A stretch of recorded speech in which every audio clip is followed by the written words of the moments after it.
Ran into a little bit of trouble out on the road. Flat tire and I had to have my car towed. Shedding friends like hair now as I go. All plans seem to collapse, they never hold. Sat on the levee and watched it all overflow. It's tragic the way everything decomposed. Odds of escaping this unharmed are rather low. Had hope once, it was so long ago. No chance of accomplishing my goal. Timelines seem so superimposed. Don't remember ever feeling so bleak and cool. This battle rages for your mind and soul. The game, even though it was on easy mode. Looking like of a psychedelic too.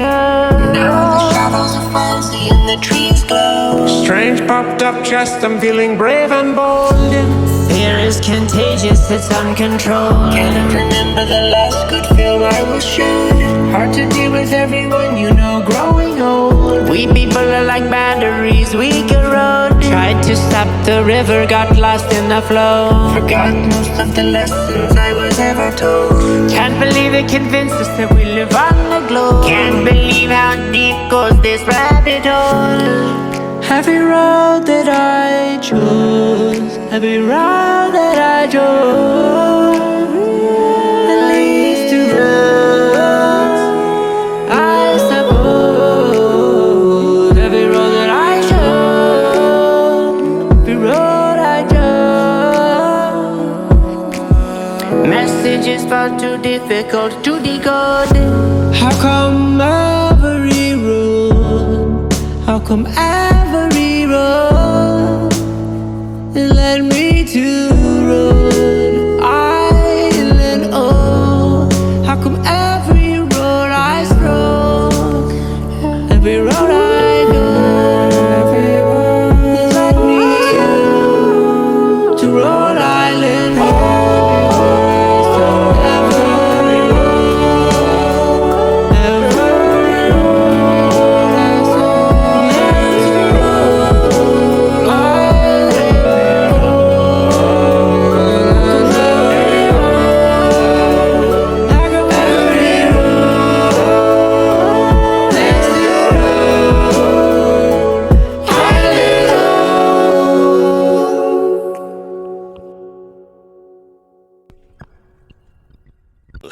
Hello.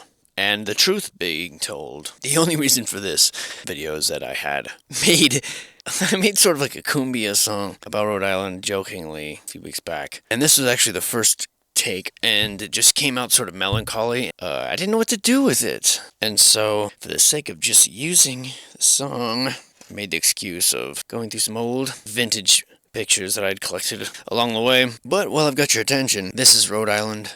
This is a place called... this is Indian Rock. There are several Indian Rocks around the world. There's Indian Rock Beach, Florida, Indian Rock Park in the city of Berkeley. There's the Indian Rock Golf Club in Missouri. There is an Indian Rock Nature Preserve in Connecticut. There's an Indian Rock in the state of Washington, Santa Catalina Island. There's an Indian Rock Trail in Yosemite Valley. There's an Indian Rock Park in Salina, Kansas. There's an Indian Rock Park in Baltimore. There's an Indian Rock Peak in Arizona. Indian Rock Dam near York, Pennsylvania. There's an Indian Rock Village in Arkansas. An Indian Rock Conservation Area, Massachusetts. All these Indian rocks. Well, knowing what they called Indians at the time, I would say it has something to do with the people that were here before.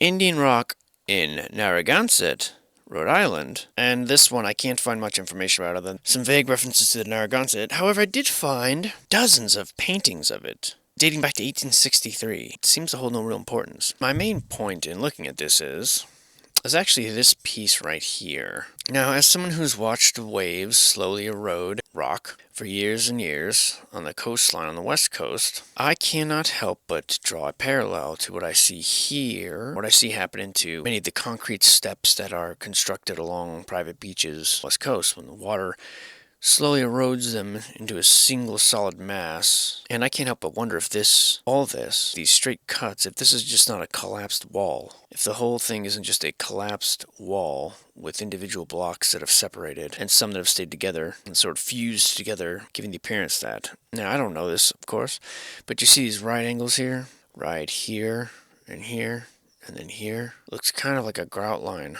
or a seam between the blocks. And I see a lot of that over here. Now, this is obviously just a very cursory look and just a picture. But along this whole trail, it's just something I've noticed. This is something called Old Man Head, which is or Old Man Face, Point Judith in Narragansett, Rhode Island. That you can see the chin and the nose and the head looking like a just a disembodied head out there.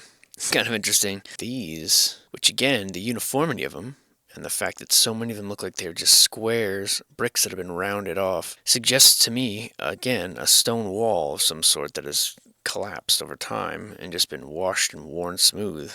And on top of that, there was an article here I read concerning the Narragansett assisting scientists in diving and retrieving evidence of a civilization that had been buried in the waves, which corroborates their local history. Out here, this is the cliff walk, we're told, or what's left of it. And here you see a retaining wall that is still there. Very oddly shaped hills, and I would love to determine what could be under these hills. But here you see part of it, part of what was once. This also part of that same cliff walk.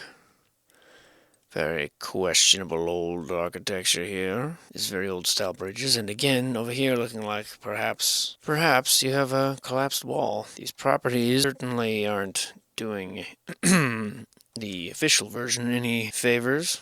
Neither is this so ridiculously close to the shore. This monstrosity. From the old world, all these. Back here, you see these very tech-looking tops to these buildings. This is the Newport Harbor. This is along the cliff walk as well, or at least running up next to it. And you have very old world bridges, very old world looking castle type structures. All of it just looking very, very established. And not by these people either. This looking straight out of Lemony Snicket's. But yeah, I just thought I'd give a little jaunt back here through the old world. Just a little quick reminder that we aren't done with you, Rhode Island. As I go, I often uncover massive structures that are not featured in these surveys, that are long gone, that have been kind of wiped from history except for the random photographs. And here's a picture of a long Narragansett pier.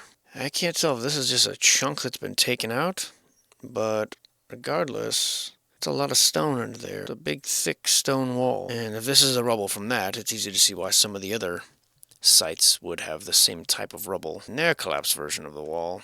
These windows being so low also, water that came inland and then gradually receded, brought everything back with it, and left a layer of silt buried 4 or 5 feet on these structures. I mean, this looks top-heavy. It doesn't look symmetrical at all. You know exactly where this floor ends just by looking at the top here. You know it ends here.